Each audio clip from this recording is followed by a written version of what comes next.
Evaristo, e hoje, né, com base exatamente nesses dados que vocês estão levantando, qual seria essa defasagem? A gente parando para pensar, inclusive, nesse anúncio recente da Petrobras, né, dessa redução de mais de 5% do preço da gasolina.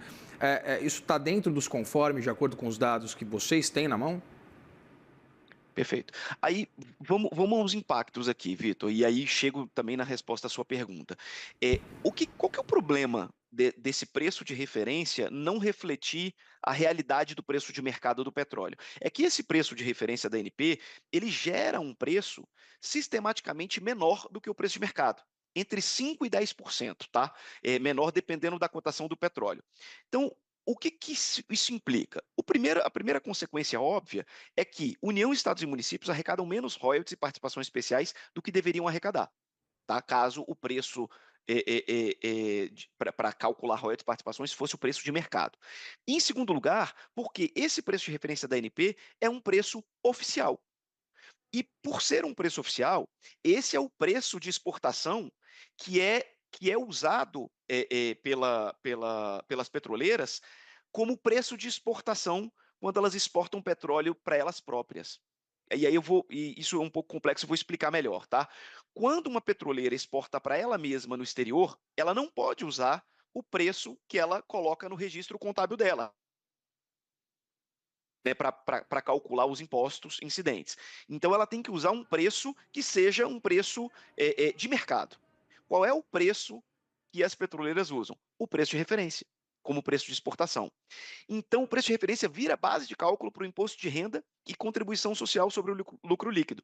Ora, se esse preço está entre 5% e 10% menor do que o preço de mercado, eu tenho um planejamento fiscal aqui. Porque a minha base de cálculo do imposto de renda e CSLL é menor do que deveria ser. E aí, eu, petroleira, que é o segundo impacto, prefiro exportar do que vender petróleo internamente. Duas coisas acontecem aqui, Vitor. A primeira é que eu pago menos imposto de renda e CSLL do que eu deveria pagar. Porque eu estou pagando, a minha base de cálculo é menor do que o preço de mercado. E o segundo problema é que, ao preferir vender petróleo, ou seja, exportar petróleo, do que vender no Brasil, eu tenho um problema para as refinarias privadas. Por quê? Porque eu não consigo comprar petróleo brasileiro. O chinês compra petróleo brasileiro, mas eu, refinaria privada brasileira, não consigo comprar petróleo brasileiro.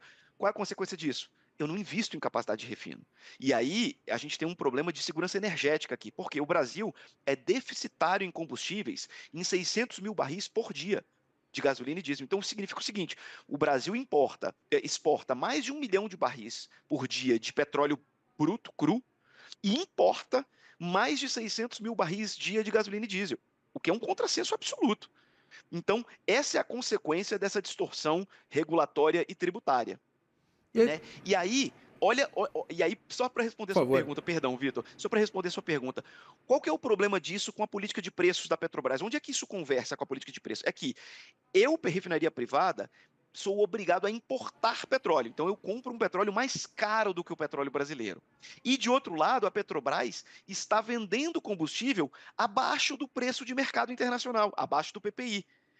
Ora, é impossível, dado que a Petrobras faz o preço dos combustíveis, porque ela tem 60% do mercado e eu só tenho 20% do mercado, refinarias privadas, é impossível concorrer de igual para igual com a Petrobras, porque eu compro petróleo mais caro e sou obrigado a vender, acompanhar o preço da Petrobras, que é abaixo do preço de mercado internacional. Então, isso gera uma inviabilidade econômica para as refinarias privadas e eu não atraio investimento para cobrir o gap que eu tenho de 600 mil barris, né, que seria o necessário para cobrir minha segurança, né, para que o Brasil tivesse segurança energética.